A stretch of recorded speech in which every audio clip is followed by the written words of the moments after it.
예, 그럼 앞서 잠깐 예고를 해드렸던 것처럼 증시 이야기 그리고 통화정책 이야기와 더불어서 부동산 시장에 대한 전망까지 해보도록 하겠습니다. EAR 리서치의 홍춘욱 대표와 오늘 함께합니다. 어서 오십시오. 네, 안녕하세요. 반갑습니다. 반갑습니다. 참 힘든 시기에 출연을 해주셨습니다. 저 하나하나 좀 얘기를 해봐야 될 것 같은데 그렇게 좋은 얘기는 안 될 것 같기도 하고요. 예, 섭외 받을 때만 해도 이렇게 더 나빠질 줄은 정말 몰랐습니다. 그러네요. 예, 하루가 다르게 계속 좀 안 좋아지고 있는데 단도직입적으로 증시 얘기부터 해보자면 네. 코스피 이제 더 이상 하단 밴드 정하는 것도 큰 의미가 없긴 합니다만은 예. 1,500선 얘기도 나오기도 하고 앞으로의 전망이나 지금 상황 이렇게 떨어질 건가에 대해서도 좀 어떻게 평가하십니까? 네, 일단 미국 시장에서의 패닉이 가라앉아야 될 텐데 그게 지금 사실 기대하기가 좀 어려운 상황이다 보니까 예. 전 세계적으로 지금 패닉이 연쇄되는 전날 미국 빠졌다 그러면 또 아시아 빠지고 아시아 네. 빠지면 유럽 빠지는 식으로 지금 전 세계적으로 전염되고 있다라고 볼 수 있겠고요.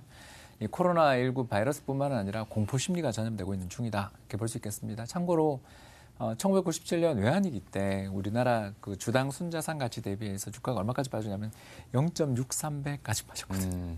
근데 지금 오늘 장중에 아침에 벌써 확인하고 났는데 이미 깨졌군요. 아침에 확인해 보니까 0.69배, 67배까지 왔더라고요. 네.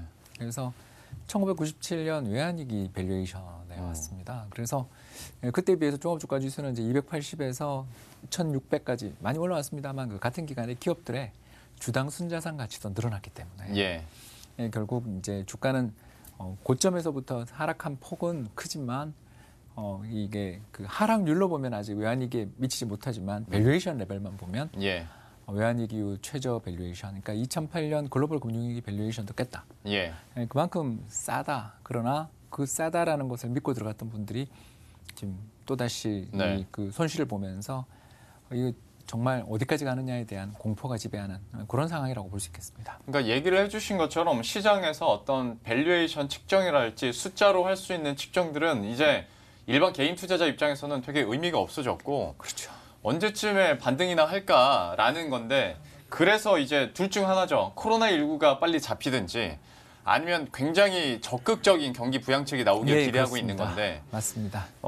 글쎄요. 좀 앞으로 얼마나 중앙은행들이 여력이 있을지도 궁금하고 여기에 이제 박자에 맞춰서 예, 재정 정책도 가능할지 좀 이것도 판단을 좀 예, 해주시죠. 바로 정확하게 보셨습니다. 중앙은행은 이제 역할을 다 했고요. 제가 봐서 제로금리에 7천억 달러 규모의 양쪽 완화라면 이건 충분히 다 했다. 저는 솔직히 그렇게 생각합니다. 미 연준 입장에서는 트럼프 대통령이 요구했던 적극적인 금리 인하 및 경기 부양을 위한 조치들은 다 했으니까 이제 예. 남아있는 건 여야 협의에 따른 대규모 경기 부양 정책의 시행이죠. 어제 특히 그 미국 상원 간에 있어서 민주당 의원들하고 협의가 이루어지고 있다는 그런 뉴스들이 나왔는데요. 예. 협의만으로는 이 상황을 가라앉히는 데 지금은 역부족이라고 볼 수 있겠고 네. 대규모 경기 부양 정책이 나와야 되는데요. 일단 어제 그 하버드 대학교의 맨큐 교수가 재밌는 이야기 했잖아요. 지금은 금리가 굉장히 낮은 상황이니까 재정 적자 신경 쓸 때가 아니다. 그분 굉장히 우파적인 그 부시 때 경제정책 자문위원회 위원장 하셨던 분인데 예. 그분이 사람들한테 $1,000 기본소득 보장하자고까지 그러니까 이럴 정도로 적극적인 재정 정책이 나오느냐가 앞으로의 가장 중요한 관전 포인트가 아닌가 생각됩니다. 예.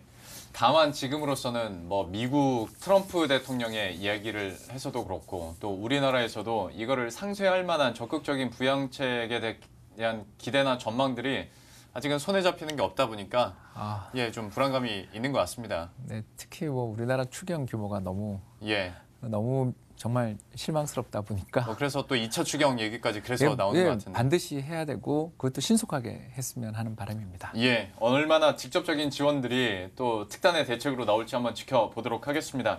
그런데 이제 기준금리가 그러니까 제로금리가 우리나라도 되다 보니 당연히 부동산 시장 이야기는 안 할 수가 없는데 다만 좀 이번 질문은 전제 조건을 하나 달도록 하겠습니다. 그러니까 코로나19 사태나 이런 전반적인 침체가 아닌 상황에서 제로금리로 갔을 때 부동산 시장의 변화들부터 짚고 그다음에 지금 상황을 적용해보죠. 네, 그 금리 인하는 일단 부동산 시장에 그렇게 좋은 뉴스는 아닙니다. 당연한 이야기지만 금리 인하를 하게 된 건 그 배경이 뭐냐면 경기가 나빠서 안 좋아졌으니까. 예, 그렇습니다. 예. 그래서 또는 한국은행은 특히 물가 안정에 굉장히 그 관심을 가지는 중앙은행이잖아요. 그렇기 때문에 중앙은행이 이렇게 0.75%까지 금리를 내렸다라는 건 뭘 의미하냐면 디플레 압력이 있다는 뜻입니다. 예. 경제 전체의 총 수요가 생산 능력에 비해서 되게 약할 때 디플레 압력이 발생하잖아요. 그런 상황이라는 점을 생각하면 일단 호재는 아니다. 다만 과거의 역사적인 경험들을 이렇게 그림에도 나와 있습니다. 살펴보시면 금리 인하 후 좀 시간이 지나야 반등하는. 그렇죠. 그러니까 금리의 공격적인 인하가 막 저 빨간 선이 벌어지고 난 다음에 좀 있다가 부동산 시장이 좀 회복되는 경향이 있다라고 볼 수가 있겠고요. 그래서 예. 부동산 시장이 나쁜 뉴스는 아니다. 그러나 금리를 급박하게 인하하게 됐다라는 그 배경은 부동산 시장에도 절대 좋은 뉴스는 아니다. 이렇게 볼 수 있겠습니다. 얘기를 해주신 것처럼 대부분 지금 과거 사례들을 보면 기준금리가 바닥을 찍고 다시 반등을 할 때쯤 그때 부동산 경기도 같이 좀 살아나는 경우들을 많이 보게 됐는데 네. 근데 지금 상황 같은 경우에 그 코로나19 때문에 거래는 이미 얼어붙었다고 하고 이 전부터 부동산에 대한 강력한 규제가 있다 보니까 공급 문제는 계속 있어 왔던 거지 않습니까? 맞습니다. 하다 보면 건설 경기 침체로밖에 갈 수 없는 상황인 것 같은데 좀 어떻게 평가하십니까? 네, 그래서 추경이 아, 그 경제 성장률하고 우리나라 건설 경기 증가율을 그 그림을 제가 하나 준비해 왔는데 그걸 예. 같이 보여주시면 설명할 때가 제가 편할 것 같은데요. 예, 잘 나와 있는데 저 빨간 선이 우리나라 건설 투자 증가율입니다. 전년 동기 대비 증가율인데 끔찍하지 않습니까?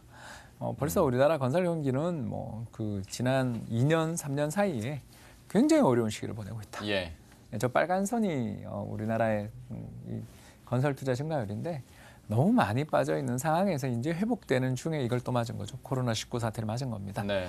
뭐 당장 신규 분양 다 중단되거나 연기되고 있고 더 나가서 새로운 어떤 뭐 공급 이런 걸 착공을 시킬 만한 어떤 이벤트도 잘 안 보이는 예.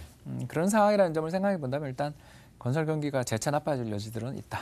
근데 이제 2차 추경을 좀 기대를 해보는 게 그 지역에서 사용되는 상품권 정도로 끝내는 게 아니라 예. 대대적인 저는 좀 건설 경기 부양 정책이 나와야 된다. 왜냐하면 이 그 지금 현재 경제에서 우리가 최대의 문제는 당연히 코로나19 바이러스의 공포지만 네.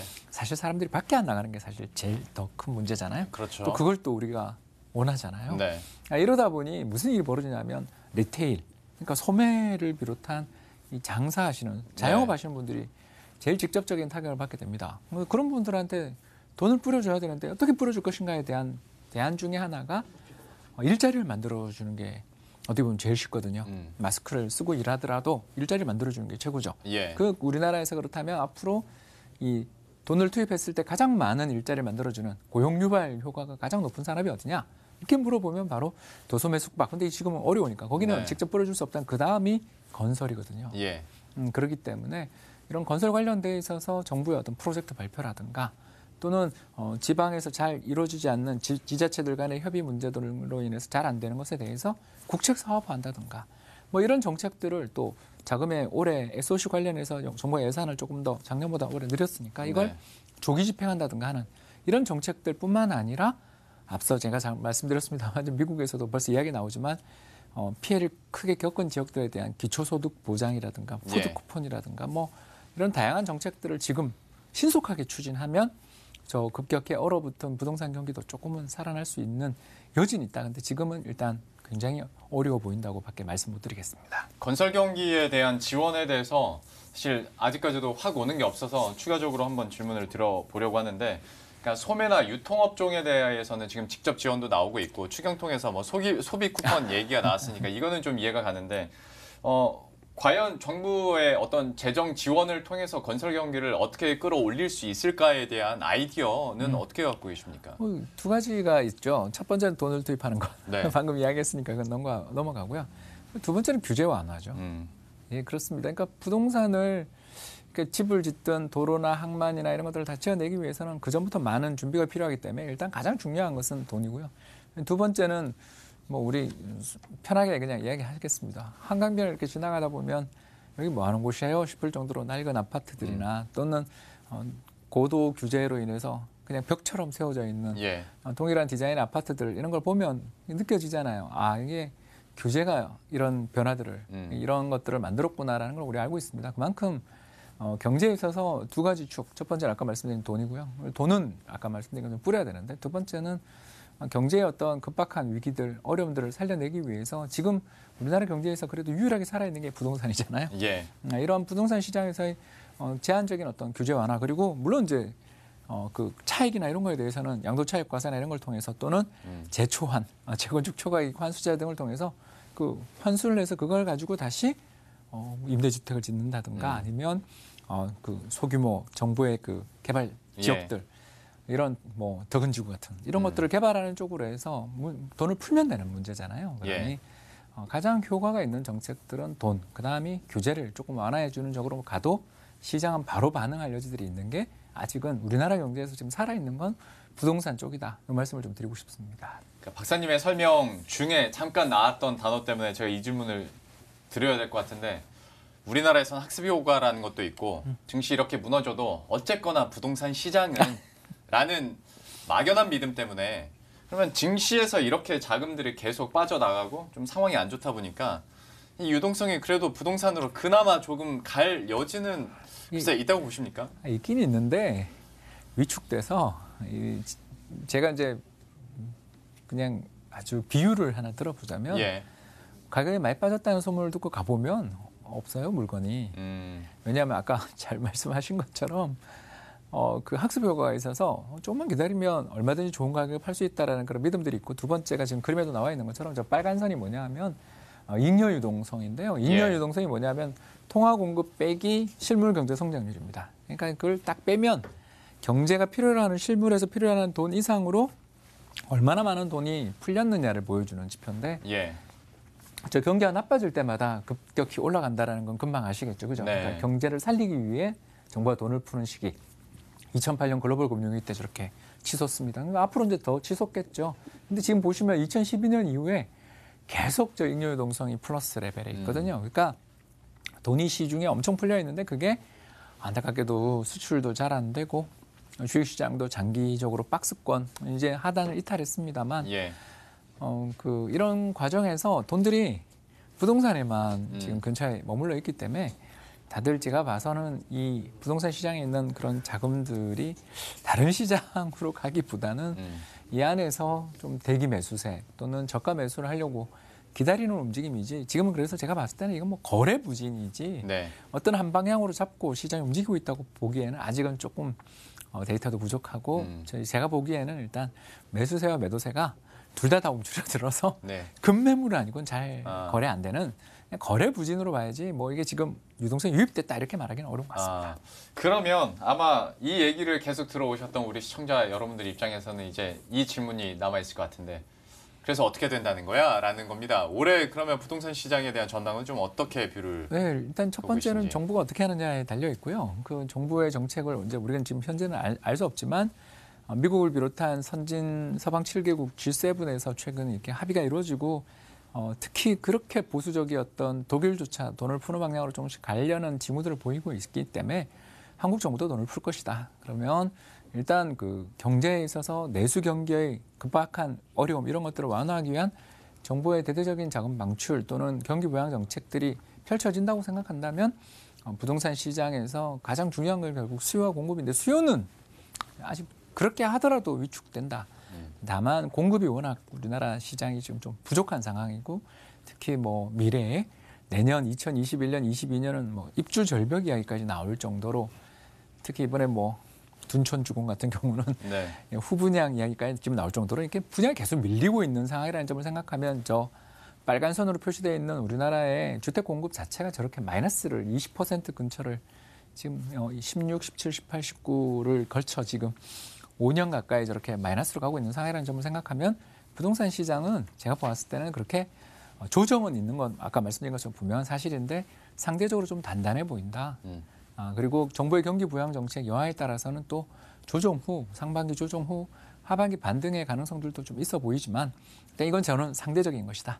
주식시장이 너무 어렵다 보니 상대적으로 여기가 좀 좋아 보이는 거지 경기 나쁜 데는 부동산 시장도 피해갈 수는 없다. 조정은 좀 임박한 거 아닌가 이렇게 생각하고 있습니다. 자 그러면 좀 직구든 마지막 질문을 드리도록 하겠습니다. 양자택일의 이지선다이긴 합니다만 만약에 박사님께 1,000만 원이 있다고 했을 때 어디에다 투자할 것인가? 아이, 뭐. 그 현금으로 갖고 있겠다 이건 안 되고요. 예, 뭐 주식 시장이야 부동산 시장인데 저도 참 드리면서도 애매합니다만 좀 어떻게 보십니까? 예, 저는 지금 주식 사고 있습니다. 지금 상황에서. 예, 그러니까 이 떨어지는 칼날은 잡지 말라 그러는데 떨어지는 칼날도 뭐 이게 역사적인 칼날은 그때 그래도 저는 좀 사서 손실은 좀 볼 수 있을지 언제 바닥일지는 아무도 모르는 거니까 예. 지금은 일단 주식이 조금 더 매력 있어 보인다. 그런데 앞서 말씀드린 것처럼 저기 그림에 잘 나와 있는 것처럼 투자자들이 패닉에 빠져서 저렇게 정부본드 가상금리가 급등하고 있는 상황에서 분명 이 장기적으로 여윳돈을 갖고 계신 분들이야 부동산이 좋겠죠. 왜냐하면 변동성이 훨씬 덜하니까.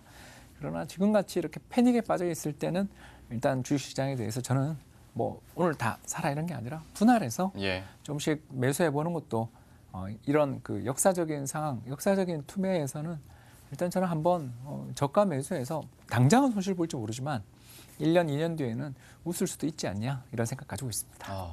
저도 그 얘기를 사실 기다리긴 했었습니다. 그러니까 최소 1년에서 2년 정도 묵혀둘 수 있는 돈이라면 그렇죠. 네. 예, 지금 상황에서 저가 매수가 가능하다라는 부분입니다. 그러니까 단기적인 자금에 대해서는 당연히 개인들은 어떤 돈의 한계가 올 수 있기 때문에 이 부분 주의하셔야겠지만 장기적인 관점에서는 주식 시장에 대한 매력도 얘기를 해주셨으니까요. 또 참고하시길 바라겠습니다.